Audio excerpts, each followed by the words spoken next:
திருச்சடை உயிரொரு கங்கையும்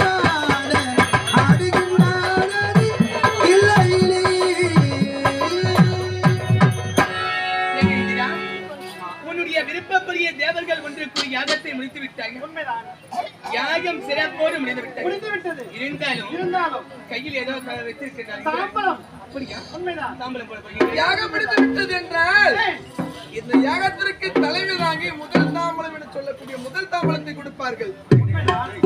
தேவர மூவர சூழ்ந்த இந்த சபையிலே முதல் தாம்பலத்தை யாருக்கு தரப்போகிறீர்கள்? இதுல என்ன சந்தேகம்? தேவருக்கெல்லாம் காக்கக்கூடியவர் நீங்கள் தான். ஆகையால் இந்த கண்ணனுக்கே முதல் தாம்பலம்.